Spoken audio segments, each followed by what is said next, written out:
I thought I'd grown up in a cult.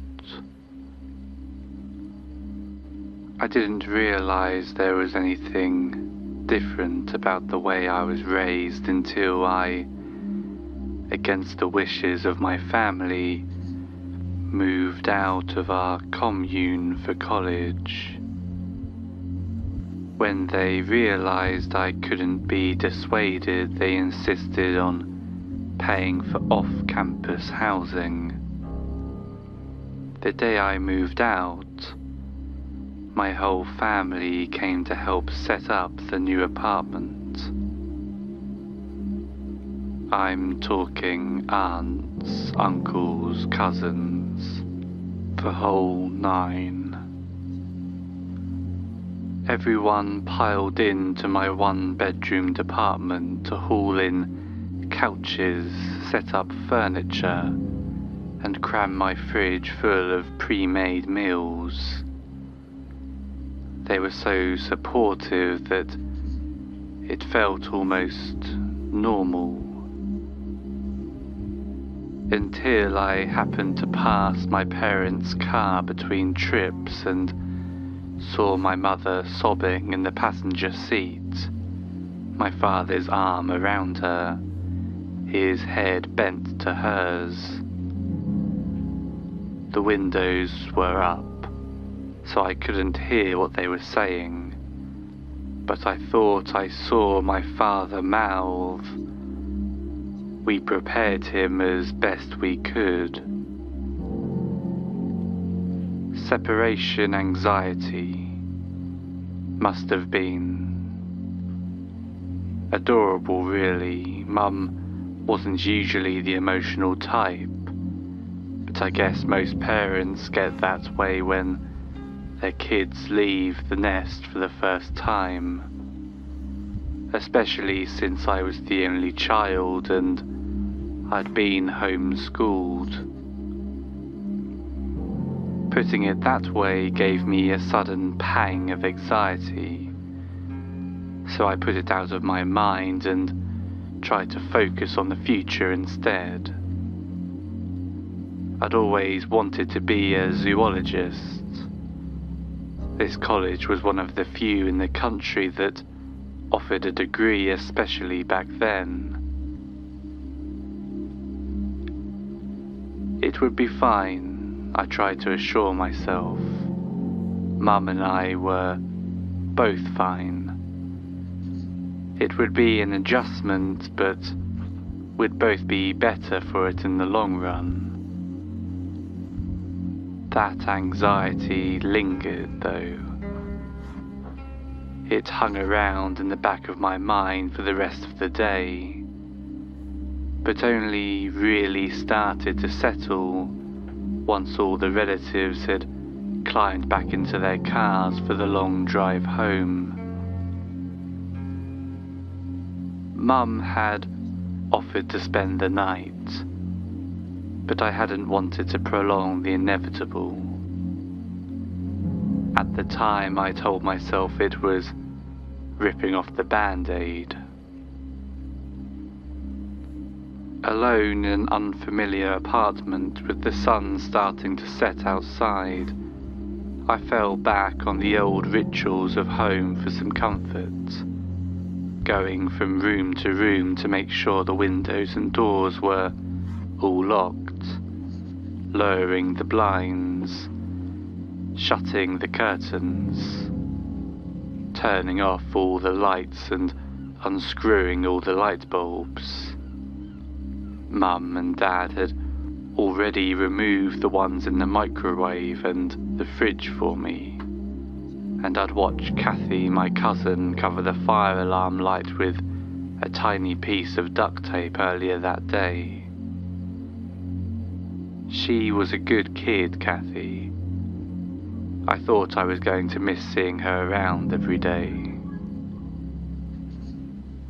Once I'd ensured that there was no light anywhere in the apartment, I got changed in the dark and went to bed. The next day I assumed my life as a normal, average adult. Orientation was a whirlwind, but I got a chance to meet some of the other kids in my very small major and hit it off with a few of them. A couple of them had grown up on farms themselves, so we had some stuff in common. Quite a bit of stuff, as it turned out. Just not the one thing. That one all-important thing. I hit it off with three of them. A girl named April and her longtime best friend Jordan. Jordan's boyfriend Alex was a pretty great guy as well. We were all excited to find out we shared a couple of classes and would be seeing a lot more of each other as the semester went on. Especially April and I. We had that kind of instant chemistry. A spark that evolved through the following days and weeks. It was that spark that would eventually lead me to understand just how truly weird my upbringing had been. And it started with her inviting me out to dinner. A casual friends-only type of deal. An exception was made for Alex because he was basically a friend at this point. A couple of other kids from class were over too, and I remember really looking forward to my first off-commune social gathering. I remember being nervous too though, because all my life I'd really only hung out with my family members and I wasn't sure I could replicate that in-school connection outside of class. But when I arrived, all that nervousness washed away. April greeted me at the door with a smile and told me how glad she was that I'd come. I passed over the six-pack I'd picked up on the way and managed not to smile too awkwardly when I parried that I was glad she'd invited me. Lame small talk on my part, April was never less than sparkling. I stepped into the warmth and noise of the gathering and was greeted by a chorus of voices. It was a good feeling, a welcome feeling. Something bubbly welled up in my chest that stayed with me until hours later. It started getting towards sunset. I didn't realize how late it was. I noticed the clock at the corner of my eye and put down the Scrabble tile I'd been about to play. I guess I better get going. It's not even 7. Jordan shot me the weirdest look across the table, still smiling, but acting as if I'd said something bizarre. "You're not on the farm anymore, guy," Alex laughed, reaching across Jordan to grab his beer from the opposite end of the table. "You don't have to be in bed when the sun sets." "I don't?" I asked, genuinely confused. The conversation started to fade around me as more people listened in to what Jordan and I were talking about. April came to join us at that point, leaning on the back of the couch. "But what do you do after dark?" I couldn't wrap my head around the concept. What was there to do in the dark? You wouldn't be able to see a thing. "Turn on a light?" Jordan suggested with a laugh. But I could tell she was even more confused by that question than the last. At this point I figured out something wasn't adding up, because more than one person was looking at me like I'd grown a second head. I hesitated to ask. I remember reaching for my drink to delay the inevitable, moistening my lips before I spoke. But, I was a man of science now. I think some part of me already doubted, but when you were raised believing something, when you were taught it was the equivalent of the sky being blue, what about the demons? Things got really quiet then. You could have heard a pin drop. The what? April asked. I grimaced, because I knew she had heard me just fine. She wanted me to repeat myself because she was hoping she hadn't.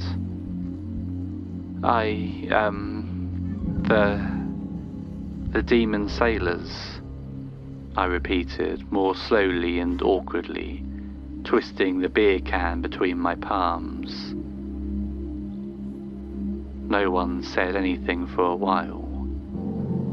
I was starting to sweat, made worse by the clock ticking loudly on the wall. After a long while, Alex put his beer down on the table and leaned forward, squinting faintly. You don't really believe in demons, do you? His tone made it clear what the correct answer was. I laughed nervously before April cut in. Is your family really that religious? Thankful for what felt like an olive branch, I nodded quickly and spread my hands. I guess so. I didn't realize. You know what it's like living on a farm. Jordan picked up that thread and carried it, breaking into a soft, relieved laugh. Yeah, it gets pretty isolated. My parents were religious too. I guess I forgot you were homeschooled as well. Thank God I went to public school. I can't imagine what I'd still believe. But Alex, of all people, didn't seem quite ready to let it go. I've got to ask, man, what exactly is it that you think happens if you turn a light on after sunset? Well, I checked the expressions of the others, and it seemed to me that they were starting to relax and treat it all as a silly misunderstanding. My family always told me that if you didn't turn out all the lights after dark, demons would come out of the pipes and take away anyone they found near them. Jesus, dude. Someone else in the room laughed. But, Alex pressed, how? I couldn't tell if he was genuinely curious at this point or just being a jerk. I leaned toward the former because he was a pretty nice dude all the rest of the time. So as I stood to gather my jacket, I tried not to make eye contact, but answered him anyway. They dragged them into the water to drown. One of the girls squealed in horror. One of the guys laughed at a different one. I didn't recognize it. He seemed delighted, not horrified. That's so messed up, he yelled gleefully. I smiled tightly and shrugged my jacket on. Yeah, I agreed awkwardly. I guess I better go. I've got a lot of homework to do. It was nice meeting you guys. I tossed a wave over my shoulder and made my way toward the front door. 10 kinds of grateful. No one shot that excuse as dead as a lame horse. April followed me to the door, looking like sympathy personified. I had fun tonight, I told her, standing on the doorstep. a little white lie. I didn't want her to feel bad about the sharp left turn that had all taken. She frowned, smiled, and then got up on her tiptoes and kissed me. "We should do this again," she said when she dropped back down. And just like that, I forgot all about demon sailors and lights. I drove home on cloud 9, giddy until I parked the car, walking up the steps, unlocked my apartment door and stepped inside. The jingle of the keys hitting the side table sounded extraordinarily loud in the empty apartment. I hesitated, shutting the door behind me, and then, a little ashamed, I went through the nightly ritual anyway. A little seed of doubt had been sown, but I wasn't quite ready to let go. Not after a lifetime. Not with only 2 months of living alone under my belt. As the days passed, I began to doubt more and more, especially going to class and seeing all the people who evidently left their lights on and survived through the night. I continued to turn all mine off, but after a while it became more of a rabbit's foot than anything. A compulsive, superstitious thing I didn't really believe anymore. I even started staying out after dark. I'd hang out with my friends at their place or at a bar or restaurant, but I always turned the lights off before leaving, and I would shower and change in the dark when I got home. April and I went on a handful of very casual dates, but things were getting steadily more serious.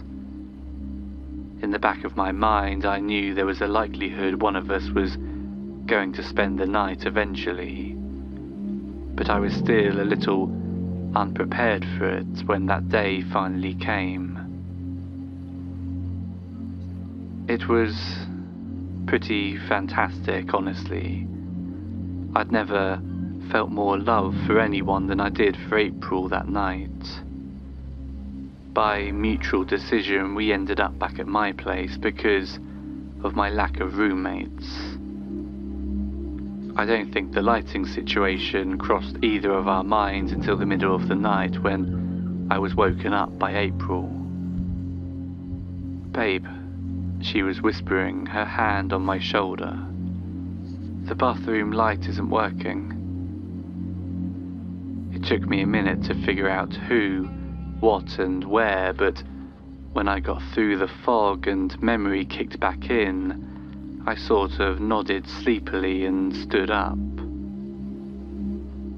"Yeah, the light bulb is unscrewed," I muttered, navigating through the dark to the bathroom.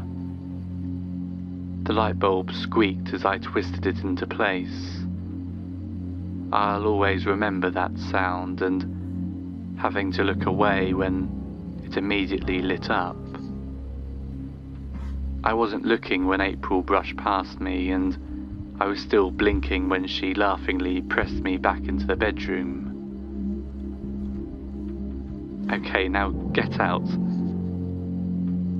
The tap chose that moment to make the worst gurgling sound. I kind of jumped and she did too. We both looked and then both started giggling a few seconds later. "Demons," I informed her, nodding seriously as I pivoted back to bed. That was when the shower started to scream. "What's wrong with your plumbing?" April covered her ears to block out the awful low-pitched sound. I cringed and covered my ears too, shaking my head helplessly. "It's never made that noise before," I swore. And then the sink turned itself on. Something brown and pungent started to ooze out in big gloopy chunks. The toilet began to bubble violently, the lid clattering and bouncing as the water churned. It smelled overwhelmingly of brine, salt and fish. I covered my nose and gagged, backing swiftly out of the bathroom. April followed me, also gagging. I palmed the lights off out of reflex. It wasn't deliberate, but I swear that everything stopped the second after.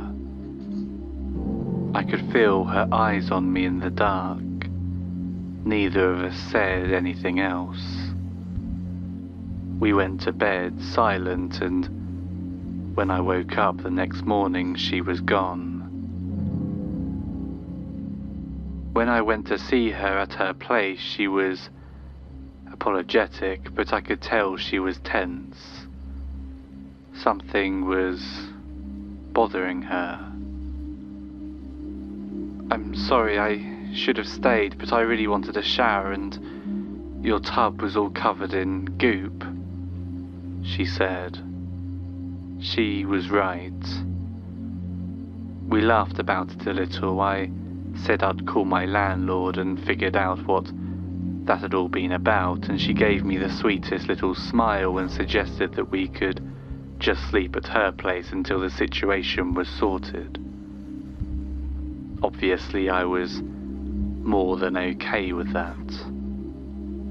Until night rolled around.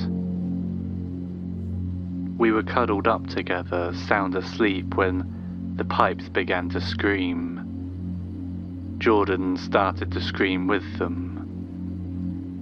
I pretty much flew out of bed.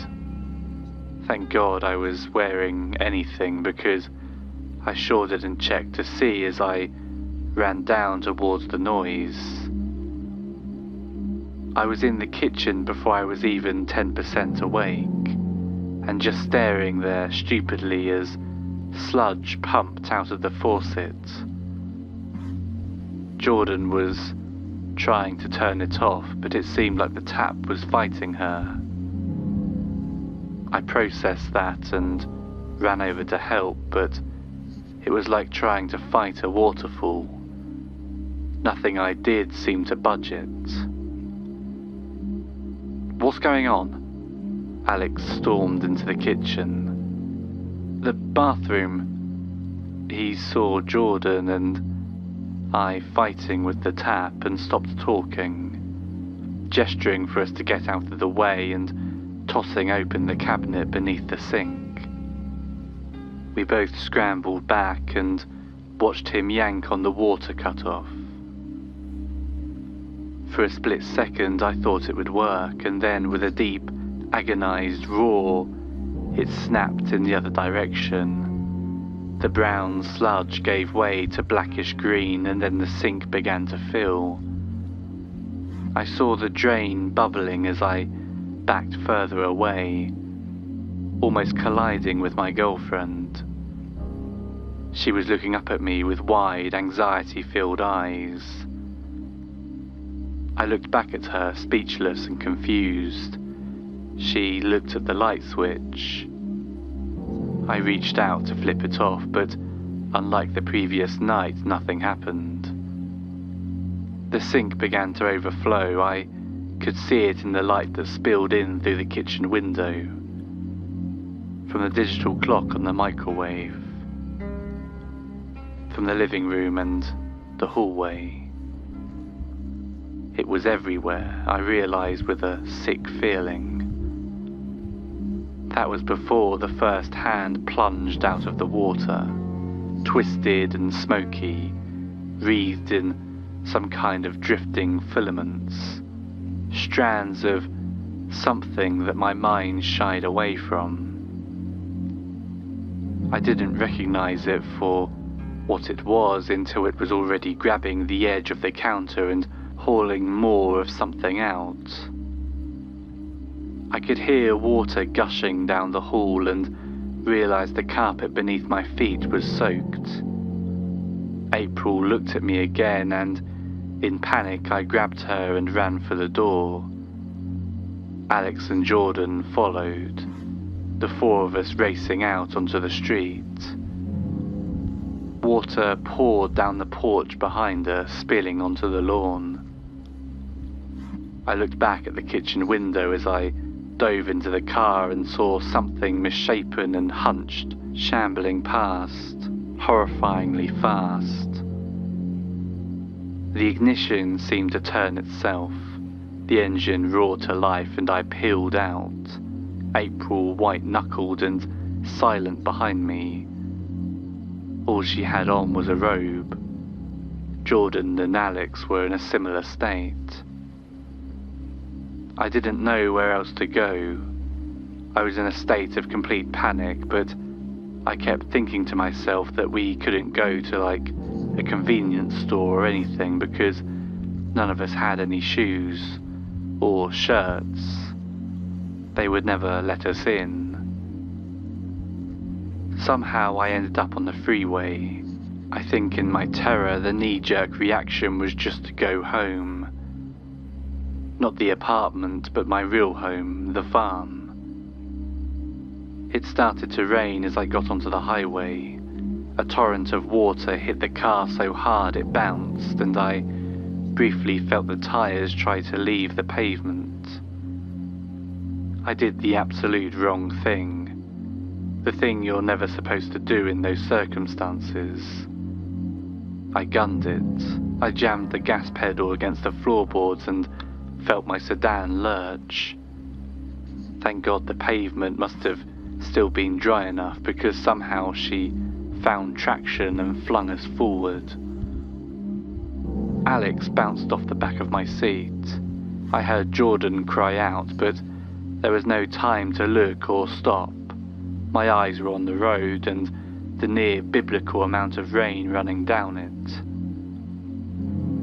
The part of the highway we had entered was sitting on a hill. To me, in my mind, our only salvation was over that hill. To survive, we needed to make it over. The tires were squealing. The back was trying to fishtail. By all rights, what I did ought to have killed us all. Because I didn't slow down, the needle flipped into the red and I kept my foot on the pedal. The whole of my soul focused on every vanishing inch of decline. All around us figures began to take shape in the walls of rain. I heard the others screaming, weeping and praying as I shot up over the top of the hill. Breaking over that slope felt like bursting out of hell. I felt a surge of triumph hitting the dark, smooth pavement that came after. It was still raining buckets, so much that the windshield wipers couldn't keep up, but I only eased off the pedal a little, just enough not to burn out the engine. There were still bodies everywhere. I saw a few of them in the rearview mirror, shuffling out of the darkness into the scope of the headlights. Men of all shapes and sizes and ages, pale men and swarthy men, tall men and small, some with bloated, bulging eyes and gaping mouths, some with peaceful expressions and closed eyes that seemed to follow us anyway. One came out of the darkness on the driver's side. Despite only shuffling, he moved with superhuman speed. He almost reached us even though I had to have been doing either 80 or 90. I got a real good look at him. Time slowed down for a heartbeat. I saw every detail, from his blue vest to the second grisly mouth cut in his throat. Home was hours away, and I knew for a fact that the stretch of the highway we were supposed to be entering was empty. There was nothing this side of the town, just scrub and dead grass for miles, a thick wedge of no man's land all the way up to the foothills where my family lived. And yet there were lights everywhere, murky, indistinct lights swimming around in the darkness where there were no houses and were no cars. A couple of times I almost doubted myself. There was so much happening, the bodies were everywhere at once. I was driving through some of them, and they exploded around the car in clouds of silt and sand that would completely cover the windshield for a few seconds. What if those actually were other cars? What if I'd left the highway and didn't realise? Only the flashing white lines behind me and the smooth run of the pavement kept me from jerking the wheel and veering off in direction of those distant orbs. "Where are you going?" I'd honestly forgotten anyone else was in the car when April spoke up. It startled me so bad that again I nearly doomed us all by jerking the wheel too hard. Only luck saved our lives that night. I certainly played no part. "Home," I rasped, my throat too tight to properly speak. "The cult?" Jordan asked. I saw April's hand dip out the corner of my eye. The heat came on a second later, but I wasn't paying attention to that.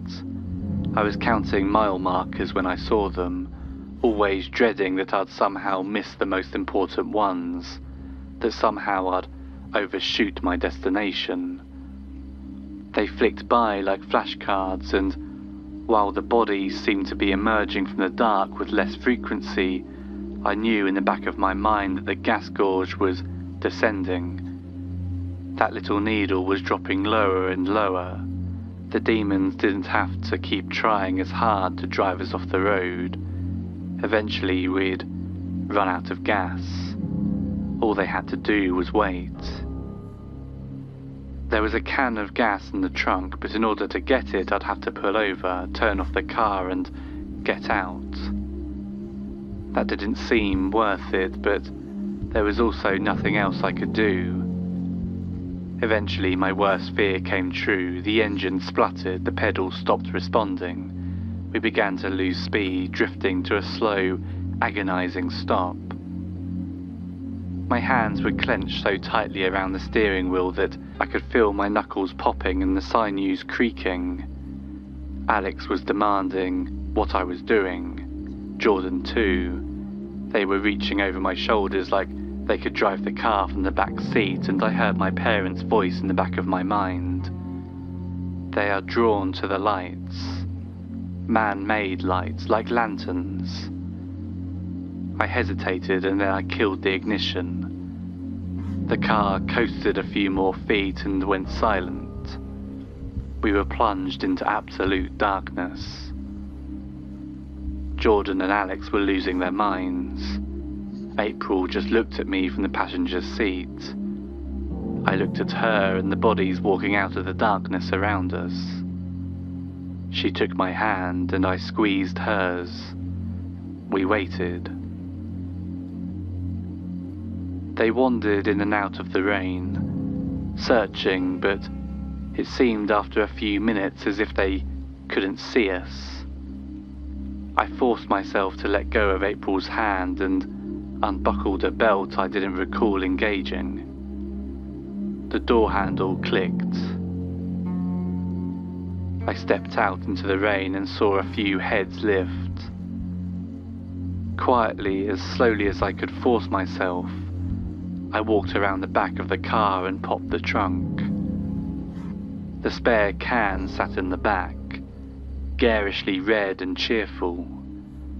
It felt cold and slick in my palm. I closed the trunk. The bang of it closing nearly ended me. Several bodies rushed closer, the slap of wet footsteps coming from all around. A few feet away they turned in other directions, but continued to amble closer. I was shaking as I unscrewed the gas cap and poured the fuel in, losing more than a little to the ground and side of the car, praying that I got enough in, that the water wouldn't get in too. I screwed the cap in and made the choice to leave the cover open, sneaking back to the driver's side and sliding in, closing the door softly, turning the headlights off, trying the ignition. The car came back to life, so did the dash. But I'd never parked it, and as soon as the spark rolled through the engine, she was moving again. I kept my foot off the brakes, letting her ease back into it and hoping that would keep the eyes off us. It sort of did. Only a few heads seemed to turn in our direction. There was only the blinking of the digital clock. April jammed it off. In darkness we rolled forward between the wandering shapes, without the reflective paint of the road or the mile signs to guide us. I had to flip the lights on a handful of times to check where we were. Each time they rushed us and I had to slam the gas pedal. And then there it was. The mile marker I'd been looking for. Home was a plain dirt turnoff that had to be half soup at this point. I left the highway and bumped the last few miles to salvation. The storm was still rolling. I could barely see my hand in front of my face, but my parents had installed a series of brick divides on the road. I'd been taught all my life to remember the exact number. 1, 2, 3, 4, 5. Stop. The last one was directly in front of the house. I killed the ignition for the last time. She sputtered out and we sat there in silence until the pitch dark gave way to grey, until the rain began to slack and the torrent became a downpour and then a drizzle. Finally I got out. April and Jordan and Alex came with me. I walked up the steps to my home and found the keys beneath the mat. I let us all into an even deeper darkness and shut the door behind us. Home. We were finally safe. My parents came down to greet us. They must have heard the door.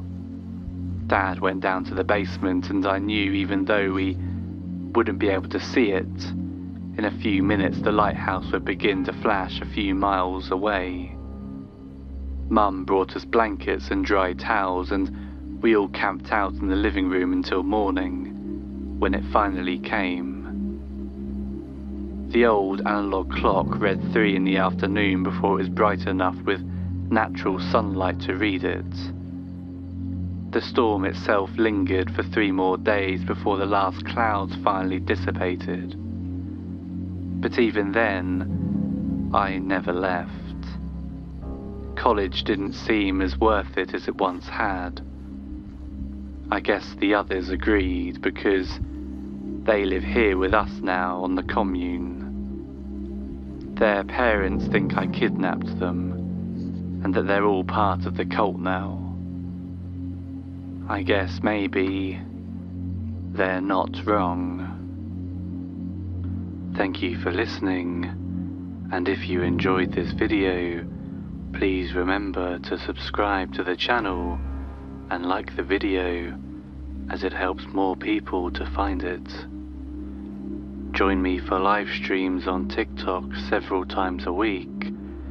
You can find my profile in the description, or just search Bad Dream Baby. And if you'd like even more content, consider subscribing to my Patreon account, linked in the description. Until next time, good night.